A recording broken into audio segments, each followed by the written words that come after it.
अरविंद जी, मामला तो वो बहुत ही गंभीर हो गया दो चीज़ों से। एक तो चंपत राय, अनिल मिश्रा, गोपाल राव और दो चार और ट्रस्टी, ये पहली बार नेम्ड हुए हैं। अभी तक चेलों के नाम थे, गुरु के नहीं था कहीं लिखा पड़ी थाने में। और जब तक थाने में नाम नहीं तब तक तुम मूंछों पे चमेली का तेल लगाओ, मौज लो, ये जहां ए नाई दिखे वहां भाषण दो। अब पहली बार ऊंट पहाड़ के नीचे आया है जब अयोध्या बार एसोसिएशन ने वहां तहरीर जमा करा दी। जब वकीलों की एसोसिएशन ने तहरीर जमा कराई है तो दरोगा के लिए दाएं बाएं भागना भी नामुमकिन है। एक वकील से तो निपटना मुश्किल है, तो वकीलों की पूरी एसोसिएशन एक। और दूसरी बात जो मुझे लग रही है बड़ी बात, एक तो ये बड़ी बात, दूसरी बागेश्वर धाम के धीरेन्द्र शास्त्री जी का एक अपना औरा है। बड़े बड़े राजनेता, मंत्री, मुख्यमंत्री, गवर्नर, राष्ट्रपति सब उनको प्रणाम करते हैं। क्या उनके बुलावे पर प्रधानमंत्री जाते हैं, राष्ट्रपति जाते हैं उस रिमोट एरिया में। अगर वो ये कह रहे हैं कि भैया पर्ची तो मैं निकाल दूं, मालूम वो सब है, लेकिन पर्ची निकाल दूंगा तो मेरे ऊपर संकट आ जाएगा। अरविंद जी, ये दो चीज़ें बड़ी गंभीर हैं। जो करोड़ों लोग बागेश्वर बाबा को सुनते हैं वो ये भी सुन रहे हैं कि बागेश्वर बाबा को डर लग रहा है, इसका मतलब घोटाले में बड़े लोग शामिल हैं।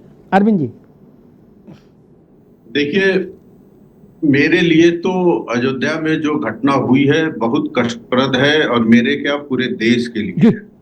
किसी ने ऐसा कल्पना नहीं किया था कि भगवान श्री राम का जो मंदिर है वहां से चोरी होगी और कोई वहां चंदा चोरी करेगा या चढ़ावे में गड़बड़ करेगा। और इसमें तो किसी भी प्रकार की कोई भी इफ बट होनी ही नहीं चाहिए, और न हो रही है। जांच हो रहा है, दूध का दूध और पानी का पानी होना चाहिए। और न केवल दूध का दूध और पानी का पानी होना चाहिए, बल्कि जो दोषी है, चाहे वो कोई छोटा व्यक्ति हो या कितना भी बड़ा व्यक्ति हो, भगवान राम से तो बड़ा कोई नहीं हो सकता है, उसको ऐसी सजा मिले। नहीं अरविंद जी, इसमें भविष्य के लिए अरविंद जी, ये जो आप कह रहे हैं ये नैतिक, ये सैद्धांतिक पक्ष है इस घटना का, व्यवहारिक पक्ष नहीं। ठीक है, ये तो भाई राम सबके हैं, राम सबसे बड़े हैं, नाश हो जाए इन लोगों का जिन्होंने चोरी की, ये सब सीधे। मैं व्यवहारिक सवाल पूछ रहा था। एसआईटी का विषय जहां तक है, कानून के जानकार संजय सिंह भी बड़े जानकार हैं चीज़ों के, वो सब जानते होंगे कि बिना प्राथमिक रिपोर्ट दर्ज हुए किसी भी जांच का कोई अदालत में महत्व नहीं रहता। वो फैक्ट फाइंडिंग टीम है। क्या आप 10 अधिकारियों की बना दो, 1 की बना दो, 100 की बना दो, उनका कोई अदालत में उनका कोई लेना देना नहीं। क्या मैंने कहा अरविंद सिंह और संजय सिंह और आशीष चतुर्वेदी जांच करने जाएंगे अयोध्या, तो ठीक है, जांच करके अपने कहा हमको रिपोर्ट दे दो। अदालत उस पर नहीं, अदालत में तो मसला तब वो जाएगा जो 8 लोग एफआईआर में आए हैं, उसमें जो सीओ जांच कर रहा है अयोध्या का।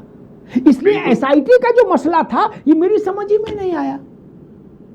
ये तो गंगा, एक मिनट मेरे पास, गंगा सागर से गंगा को गंगोत्री चढ़ाने की बात हो रही थी। ये किसने बताया कि एसआईटी पहले होगी? पहले एफआईआर होगी फिर ना कोई जांच होगी। इसीलिए उसको प्रथम सूचना रिपोर्ट कहते हैं अरविंद जी, अंतिम सूचना रिपोर्ट नहीं है वो। देखिए, आपके बात से मैं 100% सही हूँ, सहमत हूँ। जांच का अधिकार केवल और केवल पुलिस के पास होती है, जांच एजेंसी के पास होती है। एसआईटी तो एडमिनिस्ट्रेटिव कमेटी थी, उसको कोई जांच का अधिकार, जो कोर्ट में पेश हो रिपोर्ट, वो उस तरह का रिपोर्ट बनाने का कोई अधिकार नहीं होता है। लेकिन मुझे उससे कोई आपत्ति नहीं है, वो बन गई तो एफआईआर दर्ज हुआ है, जिन लोगों के नाम है वो फाइनल नाम नहीं है। आगे जैसे जैसे पुलिस की जांच बढ़ेगी, मुझे लगता है कि कुछ और नाम इसमें आने चाहिए। और राम के मुद्दे पर मैं किसी के बचाव के पक्ष में नहीं खड़ा हूं, ये इसमें तो कार्रवाई होनी चाहिए और तगड़ी होनी चाहिए। और अमिताभ जी, मैं आपके कार्यक्रम में कहूंगा कि इस घटना ने गुरूर खत्म कर दिया है। जो लोग सीना चौड़ा करके कहते थे कि हमने भव्य राम मंदिर का निर्माण कराया है, उसमें मैं भी अपने को मानता हूं। अब मैं जब कहूंगा तो मुझे वो घटना भी याद आएगी कि हिंदू समाज ने कराया, लेकिन हम इस तरह की व्यवस्था नहीं कर पाए कि वहां पर सुचारू रूप से चीजें होती। वहां ऐसे लोग भी आए जिन्होंने प्रभु राम के चढ़ावे को चुराया, उसके साथ गलत काम किया। ये भी हमारे साथ ठीक बात आएगी। जी और मेरा खुद का चेहरा सर्व से झुकता हुआ जी महसूस होता है जी और लगता है पूरे हिंदू समाज के माथे पर कलंक है। ठीक और एक बात और जोड़ूंगा, जो हमारे जैसे लाखों लोग कहते थे इस मंदिरों को सरकार के नियंत्रण से बाहर होना चाहिए, उनका कहना भी थोड़ा कमजोर पड़ जाएगा। जो उसके पीछे ताकत होती थी वो नैतिक बल समाप्त हो जी जाएगा, क्योंकि ठीक एक दूसरा उदाहरण रहेगा ठीक है कि हिंदू ठीक है समाज को दिया जा रहा है तो उसका परिणाम क्या ठीक है हो रहा है। ठीक है। जी जो बात अरविंद जी ने अंतिम कही, एक बात कही, उस पर मैं एक टिप्पणी करके फिर बाकी बहस आगे बढ़ूंगा। नहीं, ये हिंदू समाज का मसला नहीं, ये अयोग्य, अक्षम, लालची, दुष्ट प्रकृति के लोगों को हमने मैनेजर बना दिया, इसलिए ऐसा हुआ। हिंदू समाज में बड़े योग्य लोग हैं, आपने उनको रख दिया जिनके पास कोई योग्यता नहीं, जिनके पास कोई अनुभव नहीं, ये तर डोलते डोलते रहे हैं। कोई कर्नाटक से, कोई बिजनौर से मंदिर के मालिक मुख्तार बना दिए गए काला चश्मा लगा के। ये हिंदू समाज की असफलता नहीं है, ये चंपत राय का बवाल है। चंपत राय हिंदू समाज हो जाएंगे क्या? नहीं ना। और एक बात बता दूं हिंदी में, सरल भाषा में, संजय जी आपको भी इसका बात का ध्यान रखना चाहिए हमेशा। राम मंदिर ना किसी की कृपा से बना, ना किसी के दया से बना। केंद्र सरकार, उत्तर प्रदेश सरकार, किसी की चवन्नी नहीं लगी। हिंदी में समझ लो सब लोग, किसी की चवन्नी नहीं लगी। Bharatiya Janata party, Samajwadi party, Congress, Lokdal, Janata Dal, TMC, Allam बल्लम, किसी का 1 रुपया नहीं लगा। हिंदी में समझ लो, क्या वो हमारे पैसे से बनी है। इसलिए मूंछों में चमेली का तेल लगा घूमना बंद कर दो सब लोग पहली फुर्सत से। ना आरएसएस का पैसा लगा, ना विश्व हिंदू परिषद का पैसा लगा, किसी का नहीं लगा। न दुर्गा वाहिनी, न बजरंग दल, किसी के नहीं लगा। और लगा हो तो हमको बताओ। ये जब जमीन एक्वायर की गई थी, जब अशोक सिंघल का समय था, तो वो भी हमारे चंदे से की गई थी। किसी ने अपना खेत बेचा है क्या? इसलिए ये बिल्कुल ड्रामा बंद हो जाए कि हमने ऐसा कर दिया हो जी, हमने वैसा कर दिया जी। कोई काला चश्मा लगा रहा, कोई नीला चश्मा लगा रहा, सब उतारो चश्मे ना, बेकार बात है। करोड़ों लोगों ने चंदा दिया, करोड़ों लोगों ने। भाई भारत के इतिहास में अरविंद जी इतना बड़ा डोनेशन ड्राइव कभी हुआ ही नहीं, इतना बृहद डोनेशन कभी आया ही नहीं। इसलिए ना लोगों की कृपा, ना सरकार की कृपा, ना किसी की। पत्थर वाले को पैसा दिया, उसने पत्थर भेजा। एलएनटी को पेमेंट किया तो एलएनटी ने बनाया। इसमें गलत तो नहीं कह रहा अरविंद जी? बजरंग दल के एक्सपर्ट तो इसमें लगे नहीं, ना राष्ट्रीय स्वयंसेवक संघ के इंजीनियर्स ने इसको बनाया, नहीं ना। इसलिए इसमें भक्ति भाव रहे वहां तक ठीक है, मालिक मुख्तारी रहेगी तो हिंदू समाज वितृष्णा करेगा। फिर जान लीजिए, सेवक रहिए, मालिक मुख्तार बनने की दुश्चेष्टा नहीं होनी चाहिए कतई। आशीष चतुर्वेदी जी, लोग कह रहे हैं कि समाजवादी पार्टी अतिरिक्त उत्साह में आ गई ऐसा ये घटना से। उसको लग रहा है यही है टाइम, इसी समय आंधी के आम है, बटोर लो। अखिलेश जी को सुनिए। और तो मतलब उन्होंने कहा कि पहली मर्यादा का पहला वो है भगवान राम, दूसरा संविधान। क्या मतलब अगर फोटो में ये ना हो तो ऐसा लगेगा अशोक सिंघल को सुन रहे हैं।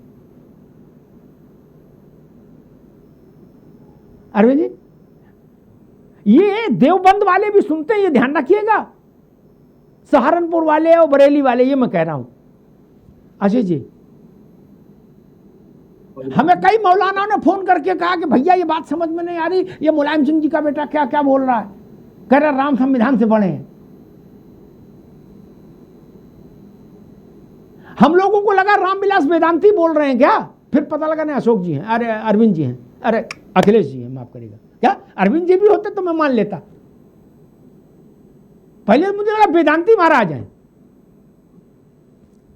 जी आशीष जी। भगवान राम का आशीर्वाद मिल गया है, कृपा हो गई है तो बोल रहे हैं। बहरहाल वो मसला नहीं है। मसला यह है, जो बात आपने एक बहुत महत्वपूर्ण उठाई, जो मुझे लगता है अधिकांश देश के नागरिकों को ये पता नहीं है कि जो एसआईटी होती है उसका कोई जो लीगल एस्पेक्ट हाँ, है कोई नहीं, वो कोई नहीं। कोर्ट के अंदर मान्य नहीं वो है। स्वांतः सुखाय है, वो स्वांतः सुखाय है, अपने मन के सुख के लिए है। हाँ। बिल्कुल। और ये देशवासियों को पता होना चाहिए कि इसमें सबसे पहले एफआईआर होनी चाहिए थी और पुलिस द्वारा जांच होनी चाहिए थी। पुलिस को आपने रोका है, जानबूझ के एक एसआईटी बना दी। इतनी बड़ी घटना घटती, आप एसआईटी बना रहे हैं, आपको सबसे पहले तो एफआईआर लॉन्च करनी चाहिए थी। अच्छा, फिर दूसरा घटनाक्रम देखिए कि इन 3 जो और बाकी जो ट्रस्टी हैं, अच्छा एक उनके मिनट खिलाफ आशीष भाई, FIR आशीष भाई नहीं। एक बहुत अद्भुत बात ध्यान आ गई, फिर उतर जाएगी दिमाग से। संजय सिंह जी, कई बार मैं फिर कहता हूं जन्मपत्री दिखाते रहो। क्या बहुत सियाने लोगों को मैंने पेड़ से गिरते देखा है। क्या आप लोगों के भी ग्रह अच्छे नहीं चल रहे? अरविंद जी आप भी गौर करो, आप भी विश्लेषक हैं। कहा गया कि चंपत राय थाने गए रिपोर्ट कराने। यार किसको बेवकूफ बना रहे हो संजय सिंह आप लोग? चंपत राय की कुठरिया में तो आईजी डीआईजी बाहर सैल्यूट मारने के लिए आप परमिशन लेते थे, चंपत राय थाने गए? यार गजब करते हो क्या? चंपत राय कौन है ये तो आप जान ही रहे हो। अयोध्या में, अयोध्या के सबसे बड़े मालिक मुख्तार वही थे। बोलो इसको बुलाओ, चश्मा लाओ, कौन है इसको बुलाओ, डीएम कहां है, कप्तान भेजो। क्या वो थाने गए? ऐसी कथाएं ठीक नहीं है, इनसे बचिए। मैं सिर्फ इतना निवेदन कर। आशीष जी जी। तो फिर अच्छा, फिर ये क्या होता है कि ये नाम उन लोगों के नहीं आते हैं और उसके बाद जब ये चीजें उजागर होती हैं, सीसीटीवी में ये 8 लोगों के नाम आते हैं। अब फिर एक आश्चर्य करने वाली बात आती है, जिन लोगों के नाम आते हैं उनको सीधे जेल भेज दिया जाता है। यहाँ छोटे छोटे अपराध में पुलिस रिमांड लेती है कि भाई जो पकड़े गए हैं तथाकथित अपराधी हैं उनको थाने पे पूछताछ की जाएगी, हमको रिमांड चाहिए। पुलिस 2-4 दिन, 1 हफ्ते, 10 दिन की रिमांड मांगती है। यहाँ किसी की रिमांड तक नहीं मांगी पुलिस ने। क्यों नहीं मांगी? इतनी बड़ी घटना घट रही है और पुलिस रिमांड नहीं ले रही है। तो ऑब्वियसली पुलिस को कहा गया होगा कि तुम्हें रिमांड नहीं लेनी है, क्योंकि वहां पिटाई होती तो वो सब उगलना शुरू कर देते कि ऊपर से कौन कौन लोग हैं। तो ये साफ दिख रहा है कहीं ना कहीं बचाने की प्रयास जो है वो किया जा रहा है। तीसरी बात यह है कि 2020 में जो एक प्राइवेट ऑडिट कराया था, ये ट्रस्ट नहीं कराया था, और तब भी ये चीज उजागर हो गई थी कि जो चंदा आ रहा है उसके जो प्रॉपर रिकॉर्ड्स हैं मेंटेन नहीं हो रहे हैं। ये ऑडिट रिपोर्ट में है 2020 की, और तब भी उसके बाद किसी ने संज्ञान नहीं लिया। भारतीय जनता पार्टी ने राम मंदिर पे बहुत राजनीति करी, बहुत वोट मांगे, मिले भी उनको। तो क्या उनकी ये जिम्मेदारी नहीं थी कि जो चीजें गड़बड़ हो रही थी उनको सुनिश्चित करते? एक अनिल मिश्रा के उसमें एक चीज सामने आई है कि उनका घर जो है वो एलएनटी बना रही थी। अब सोचिए कि जो एक होम्योपैथिक डॉक्टर था, और होम्योपैथिक डॉक्टर कितनी महंगी दवाइयां बेच लेगा, कि जिसका घर एलएनटी बना रही थी उनके घर में लिफ्ट भी लग रही है। उनके बेटे की बिल्कुल मंदिर के बगल में दुकान है, और जब से ये मामला उजागर होता है उनका बेटा फरार चल रहा है। वो पहले ही अयोध्या छोड़ के गायब हो गया है। क्यों गायब हो गया उनका, और पुलिस क्यों नहीं ढूंढ रही है उसको? तो ये वो चीजें हैं कि जहां साफ दिखता है कि चीजें गड़बड़ हैं, और कुछ जो सत्ता में है वो उनको बचाने का एक प्रयास कर रहे हैं, और एक लीपापोती करने का एक प्रयास किया जा रहा है, और ये प्रत्यक्ष रूप से देखा जा सकता है। रवि पांडे, ठीक है आशीष भाई, रुकना का रवि पांडे के पास चलूँ, आम आदमी पार्टी से। एक रोचक चीज़ और बता दूं अरविंद जी, हमको अयोध्या के लोग बता रहे थे, बोले भाई साहब ये मंदिर से पहले अनिल मिश्रा की छोटी सी एक दुकान थी, वहाँ बैठते थे, ठीक, वहीं भाजपा के जनसंघ के संघ के लोग आ जाते थे, वहीं अपना चाय मूंगफली हो गई। दबाबाद तो जैसे अयोध्या में चलती थी वैसी चलती थी, उससे क्या आना क्या जाना। एक छोटा सा टूटही स्कूटर था, उससे चलते थे। अब एक हाथ मुंह पे लगा के फॉर्च्यूनर हम चल रहे हैं। क्या जैसे राम जी इनको फले ऐसे सबको फले, ननकू को फले, गुड्डू को फले नहीं। यार तमाशा बना के रख दिया। फॉर्च्यूनर में घूम रहे हैं, 2 बटन खोल के अनिल मिश्रा। क्या भार्गव जी, और उनको अयोध्या नगर पालिका ने 3 मकान अलॉट कर दिए। उनकी समाज सेवा को देख के। क्या संजय जी क्या हो रहा है? ऐसा मत होने दीजिए कि वितृष्णा हो जाए। ध्यान रखिए, मंदिर कभी बनाने वालों के नाम से विख्यात नहीं होता। आपको पता है तिरुपति किसने बनाया? नहीं ना, नहीं बनाया ना। संत विष्णु देवी में किसने व्यवस्थाएं की? नहीं ना। विग्रह पूजता है, विग्रह पूजता है, ये बात ध्यान में रखिएगा। खैर